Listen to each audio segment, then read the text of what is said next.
اب یہ صورتحال ہے، سنگین صورتحال، اور کیا کہیے ہمارے معاشرے میں ماشاء اللہ اگر قرآن کے الفاظ کی کوئی خدمت کر رہا ہو، اس کے ادارے سے حافظ و قاری بن کے نکل رہے ہوں، قرآن کے معانی سے کچھ لینا دینا کوئی مطلب نہ ہو، چونکہ ادارہ نیت سے قائم بھی نہیں کیا گیا، تو پھر مت پوچھیے القاب خادم القرآن اور جو ہے آفتاب ہند، ہندوستان کی سورج جو چراغ، اور کیا کیا نہیں معلوم کیا کیا القاب لگاتے رہتے ہیں خادم القرآن۔ بیچارہ عالم، مفتی، ایسے علماء جو ایسے مدارس جو علماء اور فقہا کو تیار کر رہے ہیں، اس مدرسے کے پرنسپل کو، اس کے ناظم کو کبھی خادم قرآن کسی نے نہیں کہا، اور قراء و حفاظ تیار کرنے والے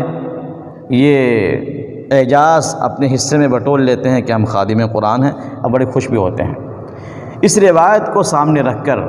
صورتحال کا جائزہ لینا چاہیے، اور اس کی پوری کوشش ہونی چاہیے مدارس والوں کی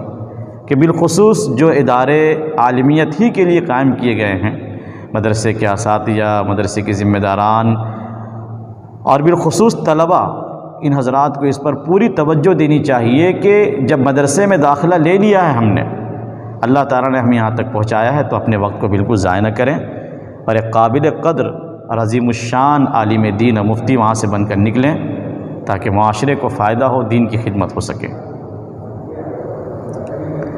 تحفظ حروف القرآن وتضيع حدوده،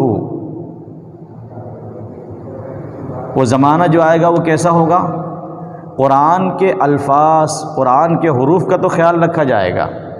تجوید لوگ سیکھیں گے، مدرسے کے طلباء تجوید سے قرآن پڑھیں گے، وتضيع حدوده، لیکن اس کے احکامات کو ضائع کیا جائے گا، یعنی توجہ کم دی جائے گی۔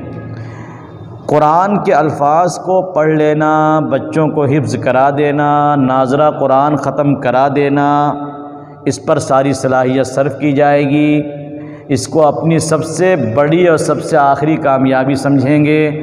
اور آگے ذہن نہیں جائے گا کہ عمل بھی تو کرانا ہے، اس کی طرف ذہن نہیں جائے گا، عمل کی طرف توجہ نہیں ہوگی۔ کثیر من یسأل، مانگنے والے زیادہ ہوں گے، قلیل من یعطی، دینے والے کم ہوں گے۔ مانگنے والوں کی تعداد اللہ کی پناہ، بالخصوص شہروں کے اندر جو صورتحال ہے، اب اللہ ہی بہتر جانتا ہے کہ ان میں کتنے لوگ ہیں جو واقعی مستحق ہیں سوال کے، ورنہ اکثر و بیشتر تجربہ تو یہ بتاتا ہے کہ ان میں اکثر حضرات وہ ہوتے ہیں جو دولت کو جمع کرنے کے لیے پیشے کے طور پر یہ مانگتے ہیں، اور اپنے بچوں کو بھی اسی کی ٹریننگ دیتے ہیں، ان کو مانگنے کا عادی بنایا جاتا ہے، کبھی بسوں پر مانگتے ہیں، کبھی گا کر مانگتے ہیں، اسی طریقے سے قلیل من یعطی، دینے والوں کی تعداد کم ہوگی۔ صاحب حیثیت لوگوں کا حال یہ ہے ماشاءاللہ کہ ضرورت کو جاننے کے باوجود کہ ہمارے فلاں پڑوسی، ہمارے فلاں متعلق، فلاں قریبی کو یہ ضرورت ہے، اور ان کے زبان کھول دینے کے باوجود بھی اس طرف یہ توجہ نہیں کرتے، ان سے زکوٰۃ ہی ادا نہیں ہوتی، اور اگر زکوٰۃ ادا کر لیں تو وہ یہ سمجھتے ہیں کہ ہم نے چونکہ اپنا کام کر دیا ہے، اپنے فرض کو پورا کر دیا ہے، مزید لوگوں کی ضروریات کا خیال کرنا یہ ہمارے ذمے نہیں ہے۔ یہ صورتحال ہمارے زمانے میں بنی ہوئی ہے صاحب ثروت لوگوں کی۔ یطیلون فیہ الخطبہ ویقصرون الصلاۃ، واعظ و نصیحت خطبے کو طویل کریں گے اور نماز کو مختصر کر دیں گے، جیسے کہ میں ابھی بتا چکا کہ یہ ہمارے زمانے میں ہو رہا ہے۔ یبدؤون فیہ اہواءہم قبل اعمالہم، اور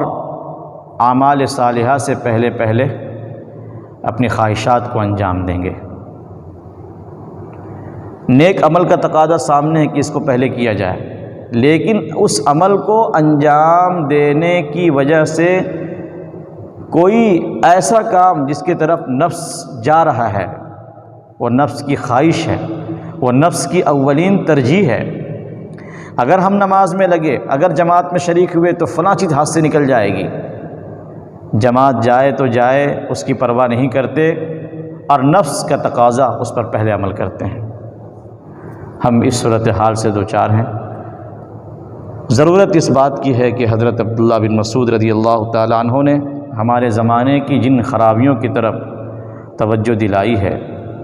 ہم ان خرابیوں کو دور کرنے کی کوشش کریں، خود اپنی ذات سے بھی دوسروں کو بھی اس کی طرف توجہ دلائیں، تاکہ ایک اچھا اور ایک پاکیزہ اور ایک نیک معاشرہ ہمارے سامنے تیار ہو۔ اس لیے کہ اگر اس کی کوشش نہ کی گئی تو بروں کے درمیان رہ کر اچھے آدمی کو برا بننے میں زیادہ دیر نہیں لگتی۔ اللہ تعالی ہم سب کو